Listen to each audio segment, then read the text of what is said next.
Selamat sore dan shalom.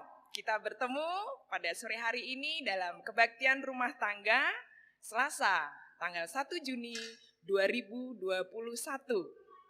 Tema liturgis adalah masa dan waktu Tuhan mendatangkan kebaikan menjadi saksinya. Dan tema khotbahnya adalah memenuhi tugas panggilan sebagai upaya pemeliharaan iman. Saya undang saudara-saudara yang di rumah untuk berdiri. Kita akan bersama-sama menghadap kehadirat Tuhan untuk menyerahkan kebaktian rumah tangga pada sore hari ini. Mari kita berdoa bersama-sama. Bapa kami yang ada di surga, yang kami muliakan dan kami sembah di dalam nama Tuhan Kristus.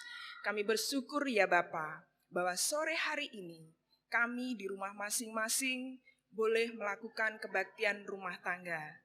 Dan kami percaya Tuhan bahwa di tengah pandemi COVID yang masih kami alami saat ini, Engkau ada bersama dengan kami. Dan kami serahkan Tuhan kebaktian rumah tangga pada sore hari ini hanya di dalam nama-Mu Tuhan kami Yesus Kristus. Amin. Marilah kita bersama-sama memuji nama Tuhan dari Kidung Jemaat nomor 60. Kita nyanyikan bait yang pertama dan yang ketujuh.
Sebelum kita membaca dan merenungkan firman Tuhan pada sore hari ini, marilah kita mempersiapkan hati dan pikiran kita dalam doa. Sebelumnya, kita akan bersama-sama menyerahkan hati dan pikiran kita di dalam Kristus Yesus. Tuhan, sebentar kami akan mendengarkan firman-Mu. Kami serahkan hati dan pikiran kami ke dalam tangan kuasa-Mu. Dan curahkan Roh Kudus-Mu ke atas kami. Amin. Jemaat dipersilahkan duduk.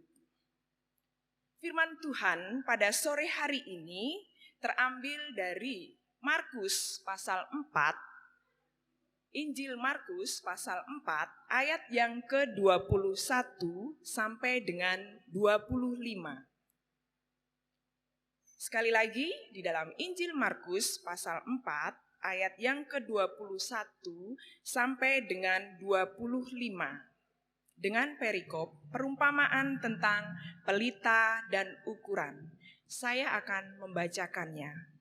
Lalu Yesus berkata kepada mereka, orang membawa pelita bukan supaya ditempatkan di bawah gantang atau di bawah tempat tidur, melainkan supaya ditaruh di atas kaki dian. Sebab tidak ada sesuatu yang tersembunyi yang tidak akan dinyatakan, dan tidak ada sesuatu yang rahasia yang tidak akan tersingkap. Barang siapa mempunyai telinga untuk mendengar, hendaklah ia mendengar. Lalu ia berkata lagi, camkanlah apa yang kamu dengar.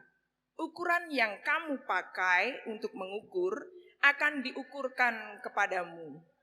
Dan di samping itu akan ditambah lagi kepadamu. Karena siapa yang mempunyai, kepadanya akan diberi. Tetapi siapa yang tidak mempunyai, apapun juga yang ada padanya akan diambil daripadanya. Demikianlah sabda Tuhan. Amin. Saudara-saudara yang terkasih di dalam nama Tuhan Kristus, pada kebaktian rumah tangga kali ini kita akan berbicara tentang menghakimi. Jadi untuk tema renungannya adalah stop menghakimi. Ada percakapan antara anak dengan mahasiswa. Ini sebagai ilustrasi, ya, percakapan tersebut demikian.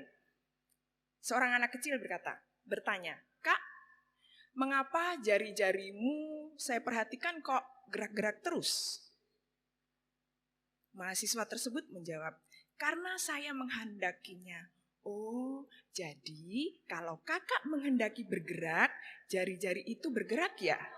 "Iya, dan kamu tahu mengapa semua kendaraan di traffic light semua berhenti saat menyala lampu merah?" Sang anak kecil menjawab, "Karena semua kendaraan direm oleh pengemudinya masing-masing." Betul, begitulah masing-masing bisa terjadi saat dikehendaki, jawab mahasiswa tersebut. Kemudian sang anak kecil bertanya, "Tapi Kak, saat kakak menginginkan dengar suara, bisakah daun telinga kakak menutupnya?" Maksud anak kecil, apabila kakak tidak menginginkan mendengarkan suara, bisakah daun telinga kakak menutupnya? Nah, saudara yang terkasih di dalam nama Tuhan Kristus, demikianlah sesungguhnya di dalam hidup ini. Masih banyak hal-hal yang tersembunyi, termasuk tentang kerajaan surga yang sesungguhnya hadir dalam diri Tuhan Yesus. Dalam Injil Markus ini, yang sudah kita baca, di antaranya ya, lebih dari satu kali Tuhan Yesus mengajarkan tentang kerajaan surga dengan bermacam-macam perumpamaan. Kerajaan surga itu tidak bisa didefinisikan dengan satu kalimat, bahkan satu kata saja. Toh demikian, secara garis besar berarti kerajaan surga itu suatu pemerintahan yang dipimpin oleh Tuhan sebagai raja atau Tuhan yang meraja. Dalam bacaan tadi, perikopnya adalah tentang pelita dan tentang ukuran. Yang pertama, perumpamaan tentang pelita. Saudara, pada saat itu bangsa Israel atau orang-orang Yahudi itu mempunyai tempat tinggal yang rumah tersebut itu bangunan yang luas ya rumahnya, jadi tanpa bilik-bilik. Jadi seluruhnya itu tanpa sekat, tidak ada kamar. Jadi berbentuk ruang terbuka. Sehingga untuk penerangannya itu adalah pelita. Jadi satu pelita sudah cukup bila ditempatkan pada posisi yang tepat. Pelita pertama kali dinyalakan itu tidak langsung terang dan kuat. Oleh sebab itu, saudara, sejenak awal pada saat menyalakan pelita tersebut, pasti harus dilindungi dari hembusan angin supaya nyala api tersebut tidak terombang-ambing ke kiri dan ke kanan. Jadi secara tidak beraturan biasanya seperti lilin yang ada di lilin yang kita punya itu, kalau kita nyalakan pertama pasti kita halang-halangi dulu dengan tangan dan dengan barang apa saja yang melindunginya dari hembusan angin. Nah, setelah nyalanya sudah kuat, barulah pelita tersebut ditempatkan di atas kaki Dian.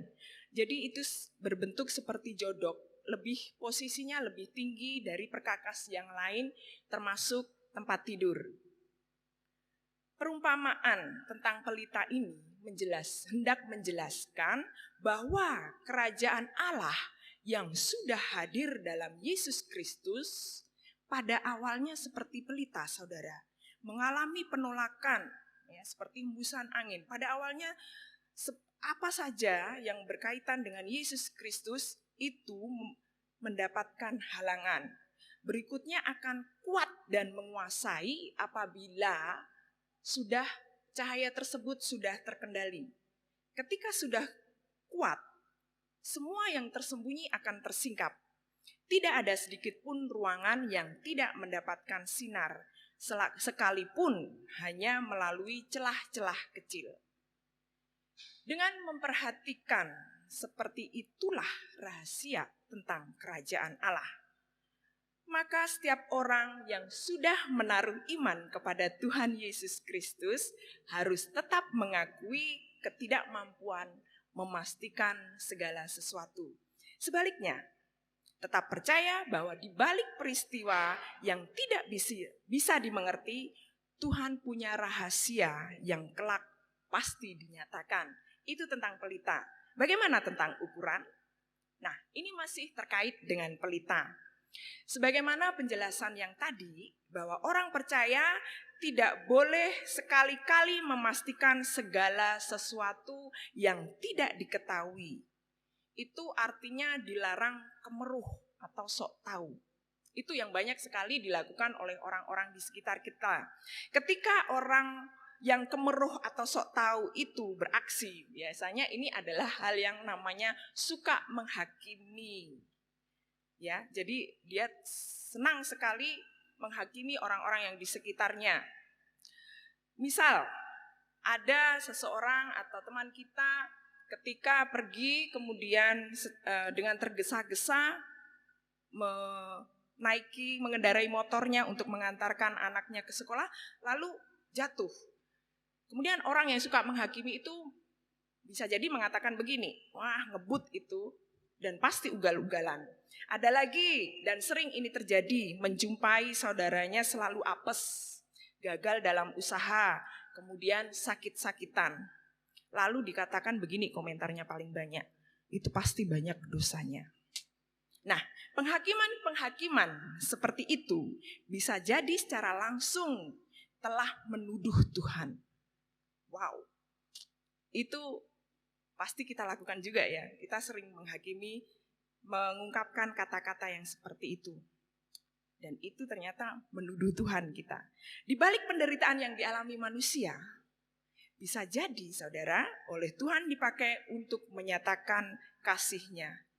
Maka, jika itu dianggap sebagai hukuman, berarti menuduh Tuhan sedang tidak mengasihi.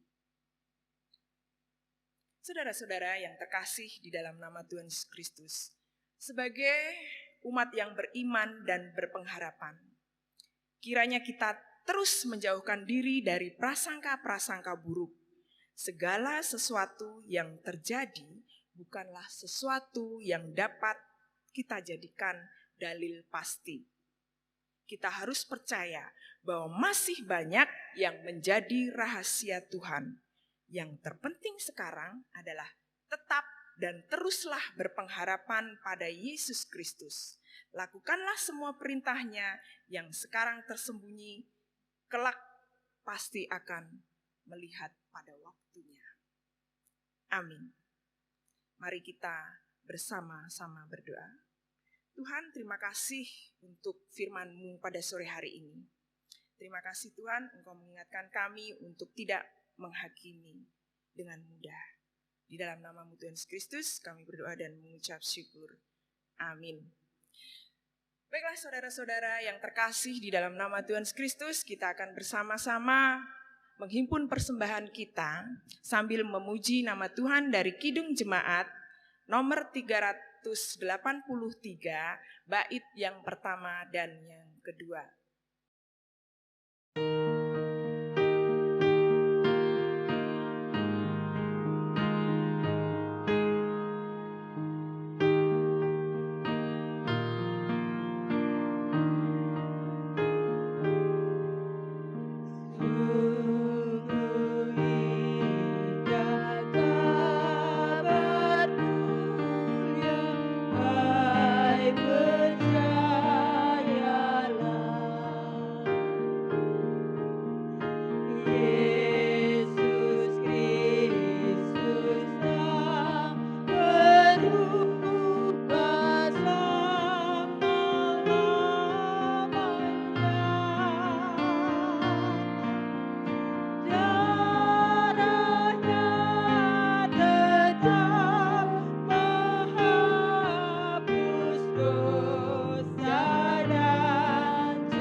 Saudara, marilah kita bersama-sama menghadap kehadirat Tuhan dalam doa syafaat. Mari kita berdoa. Bapa kami yang bertahta di dalam kerajaan surga, kami kembali datang kepadamu Tuhan. Kami berdoa untuk saudara-saudara kami yang pada saat ini belum dapat menghadiri ibadah di gereja karena kondisi yang tidak mengizinkan. Kami berdoa untuk saudara-saudara yang lanjut usia, yang tentunya mempunyai kemampuan fisik secara terbatas Tuhan.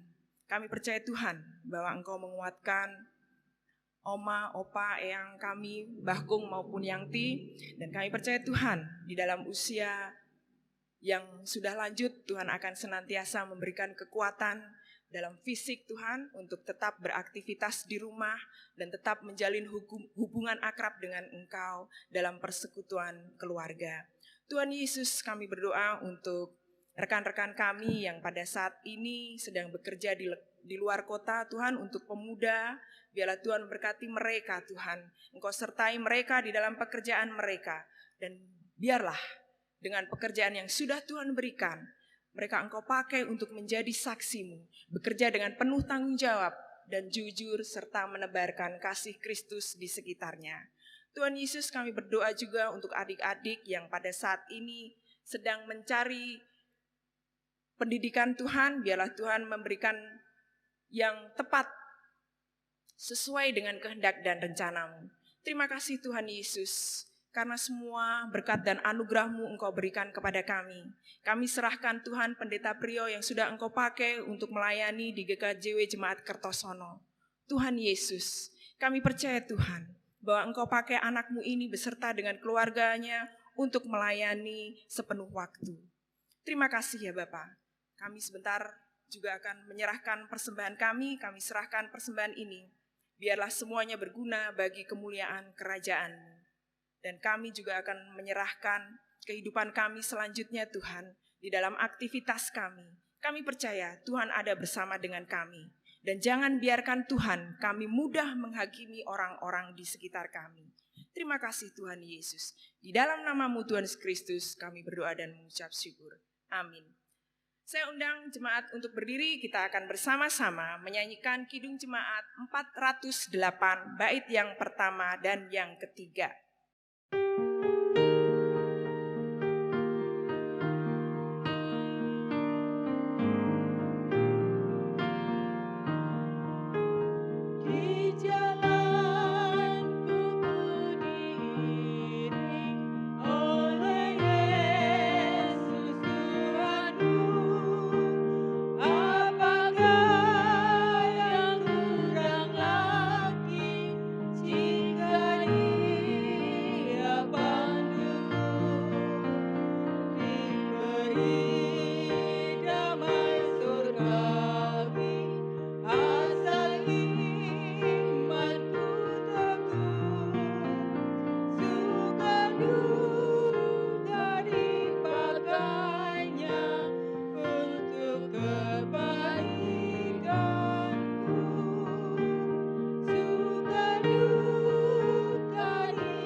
Baiklah, kita akan mengakhiri dengan doa.